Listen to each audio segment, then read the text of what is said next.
अस्सलाम वालेकुम नाज़रीन। स्कूल लाइफ़ या बचपन की लाइफ़ को बेस्ट स्पैन ऑफ लाइफ़ कहा जाता है। ये वो लाइफ़ होती है जहाँ इंसान फ़िक्रों से आज़ाद होता है और सिर्फ़ लाइफ़ के अच्छे कलर उसको नज़र आते हैं, अच्छे रंग उसको नज़र आते हैं। इन्हीं रंगों को दिखाने के लिए ट्रैक स्कूल सिस्टम में हमने पिछले दिनों एक शॉर्ट टूर का इंतज़ाम किया और ये शॉर्ट टूर हमारे अपने ही शहर सियालकोट की एक मशहूर पार्क फ़ातिमा जिन्ना पार्क, जिसको गैरिज़न पार्क भी कहा जाता है, वहाँ का था और उसके साथ साथ उसने हेड मराला भी एडप्ट किया हुआ था। तो हम तकरीबन 250 बच्चों के साथ और उनकी टीचर्स के साथ सुबह सवेरे तकरीबन 9 बजे हम पार्क में पहुंच गए। पार्क की इंतज़ामिया के साथ हमारी पहले ही बातचीत हो चुकी थी और उन्होंने हमें एंट्रेंस दी वहाँ पे और फिर हमें एक 600 टिकट्स पर अपनी कापी पकड़ा दी कि ये आप यूज़ करें और जब ख़त्म हो जाएगी फिर उस हिसाब से आपसे चार्ज कर लिया जाएगा। तो हमने सुबह झूलों को एंजॉय करने की ठानी और बच्चे मुख्तलिफ़ किस्म के झूले लेना शुरू हो गए। बड़ा प्यारा दिन था, धूप निकली हुई थी और शानदार दिन था।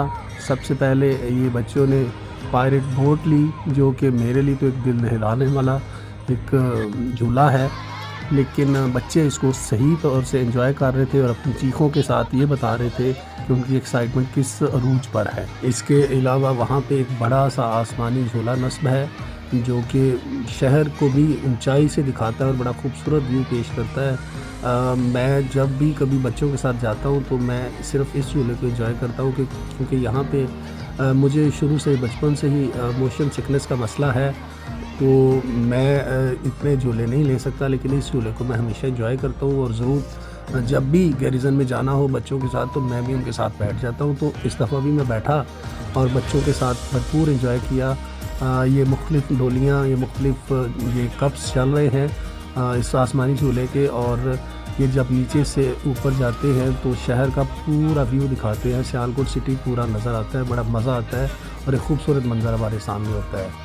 क्योंकि इस झूले का डायमीटर बहुत बड़ा है तो यहाँ पे झूला लेते हुए बिल्कुल भी डर नहीं लगता और ना ही पेट पे क्रैम्प्स पड़ते हैं, और एक आम आदमी जिसको झूलों से डर लगता है वो भी इस झूले में आराम से बैठ सकता है और एंजॉय कर सकता है। और इसी तरह से मैं भी बच्चों के साथ भरपूर एंजॉय कर रहा था। जब भी झूला ऊपर जाता था पूरा सियालकोट नज़र आता था और बहुत ही अच्छा लगता था ये मंजर। बच्चे कैसे एंजॉय कर रहे थे मैं थोड़ी देर के लिए अपनी आवाज़ बंद करता हूँ और बच्चों की आपको स्क्रीनिंग सुनाता हूँ।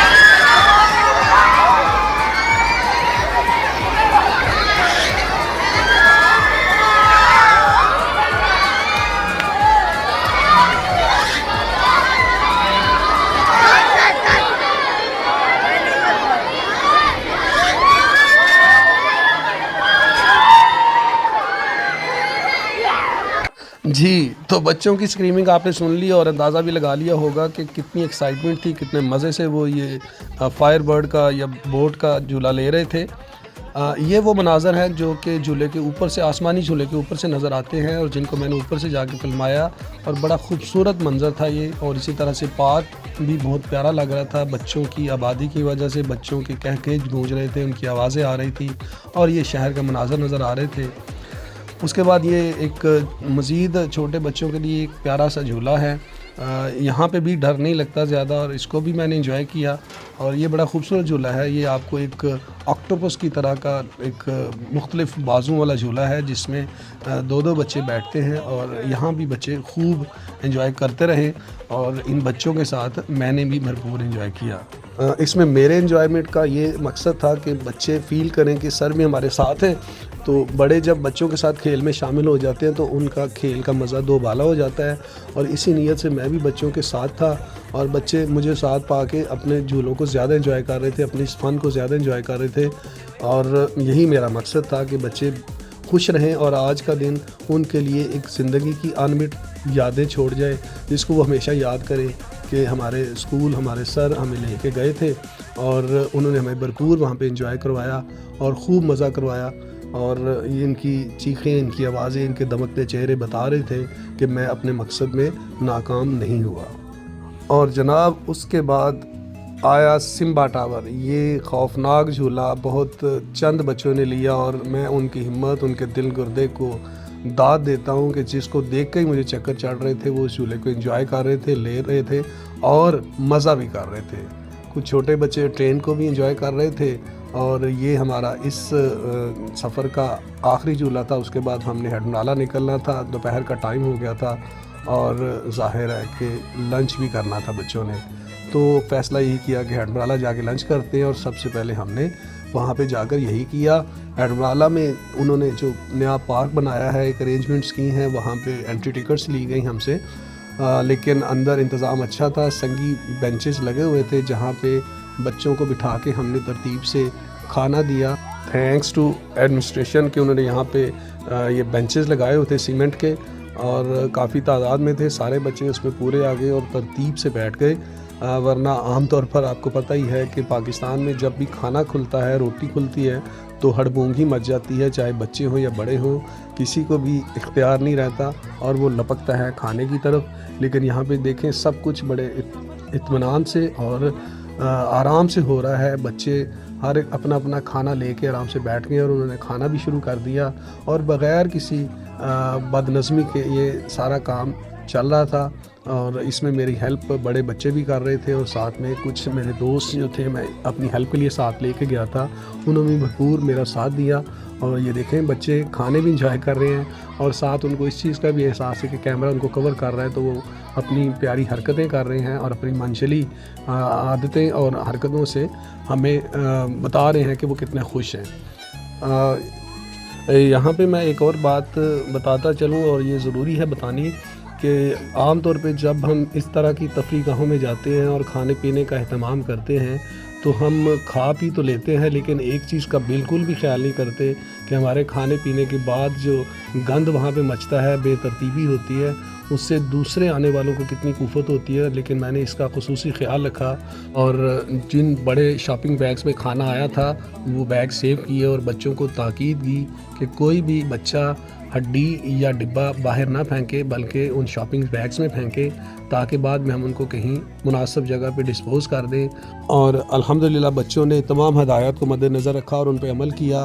उन्होंने हर किस्म का कचरा, खाली डिब्बे, हड्डियाँ, सब कुछ हम बैग्स में डाल दी और फिर हमने बैग्स को मुनासिब जगहों पे जहाँ पे वो ट्रैश बना हुआ था हमने उनको डिस्पोज़ किया और यूँ माहौल को और इस जगह को आलूदा होने से बचाया और एक ज़िम्मेदार शहरी होने का सबूत दिया। बच्चों ने लंच इंजॉय कर लिया था। अब बच्चों को मज़ीद कुछ फ़न की ज़रूरत थी, तो वहाँ पे कुछ झूले भी दस्तयाब हैं जो कि फ्री ऑफ कॉस्ट भी हैं, यानी किसी बिजली वगैरह की से या किसी भी मोटर वगैरह से नहीं चलते।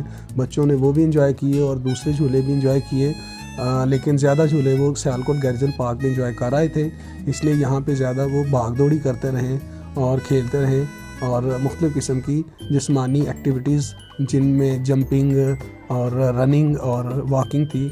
कुछ बच्चों ने घुड़सवारी भी की, लेकिन इसी तरह के इसी फ़न में, इसी खेल तमाशे में उनका ये दोपहर का वक्त गुज़रा जो कि बहुत प्यारा और ख़ूबसूरत वक्त गुज़रा। वहाँ पे हॉर्स राइडिंग थी और कुछ बच्चों ने इस हॉर्स राइडिंग को भी एंजॉय किया। बच्चों को पानी के करीब जाने से सख्ती से मना किया गया था, लेकिन बड़े इससे एग्ज़ैम्प्ट थे और टीचर्स ने, कुछ बहादुर टीचर्स ने कहा कि हमने बोटिंग करनी है, तो ज़ाहिर है कि एज़ ए लीडर मैंने तो उनको लीड करना था, इसलिए मैं चंद टीचर्स के साथ एक बोट पे बैठा और हम उस सफ़र पे रवाना हो गए जो कि बहुत ज़्यादा थ्रिलिंग होता है। और पानी की जब स्प्लैशिंग होती है, बोट उसका सीना चीखती हुई चलती है और जब दरिया की रवानी के साथ आप सफ़र करते हो तो ये एक अलग ही फन होता है। तो इस बोट में एक छोटा सा चक्कर लगवाया, ऊपर से घूम के वापस हमें किनारे की तरफ ले आई। यूँ इस खूबसूरत दिन का अख्ताम हुआ। ये हमारी आज की आखिरी एक्टिविटी थी और उसके बाद हमने लंबे सफ़र का दौरान वापस Touch the sky, feeling bolder.